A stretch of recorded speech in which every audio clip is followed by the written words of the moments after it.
Hello, কি অবস্থা সবার? কেমন আছেন সবাই? আজকে আমার ৩ নম্বর ব্লগে সবাইকে ওয়েলকাম করছি। সাইকেল চালাতে চালাতে একটা জিনিস মনে হলো যে ভাই, সাইকেল আসলে এমন একটা বিষয় যে ভাবলাম যে এই তেলের ক্রাইসিসের মুহূর্তে সাইকেল চালালে হয়তো তেল খরচটা বেঁচে যাবে। বাট এই সাইকেল এমন একটি বিষয় যেখানে আসলে তেল লাগবেই। সেটা হচ্ছে বাইকে লাগে জ্বালানি তেল, আর সাইকেলে লাগে হচ্ছে মানুষের ঘাম ঝরানো যে তেলটা আর কি। আপনারা বুঝতে পারছেন? कैसा लगा मेरा मजाक। এখন কিছু করার নাই যদিও, কারণ হচ্ছে সাইকেল চালানো অনেক আসলে কষ্ট। অনেকেই ভাবেন হয়তো খুব মজা লাগে, বাট সাইকেল চালানোটা অনেক বেশি কষ্টের। এটা অবশ্য শারীরিক ব্যায়ামটাও অনেক ভালো হয় যদিও। আর আমার এই সাইকেলটার একটা প্রবলেম আছে, যদিও নতুন নিয়েছি, যে ব্রেক ঠিক মতো কাজ করছে না। এক্ষেত্রে একটা কাহিনী হয়েছে সেদিন।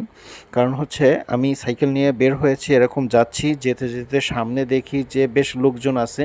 হঠাৎ করে সামনে একটা গরু দাঁড়িয়ে দাঁড়িয়ে গিয়েছে। আমি এখন ভাবতেছি সাইকেলটা অনেক গতি রয়েছে, সাইকেলটাকে ঠিক মতো দাঁড়াবে কি না। এবার আমি তো টেনশনে আছি, টেনশনে থাকতে থাকতে ব্রেকটা ঠিক আগেই প্রেস করলাম, দেখি ঠিক মতো কাজ করছে না।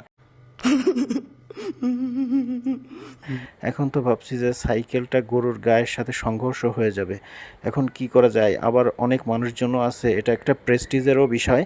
সেক্ষেত্রে আমি করলাম কি, সাইকেল আল্লাহ আল্লাহ করতে করতে সাইকেল নিয়ে গেলাম, ভাবলাম যা হয় হোক। যদি এই অ্যাক্সিডেন্ট হয়ে যায় গরুর সাথে তাহলে আর কিছু করার নাই আসলে আমার হাতে। পরবর্তীতে যখন সাইকেলটা নিয়ে গরুর কাছাকাছি চলে আসলাম, ওমা, তখন দেখি যে গরুটা নিজে থেকে সাইড দিয়ে দিল।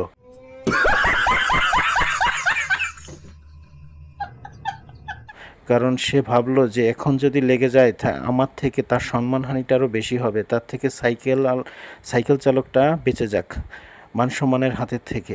ओ भाई मारो मुझे मारो मारो मुझे मारो मारो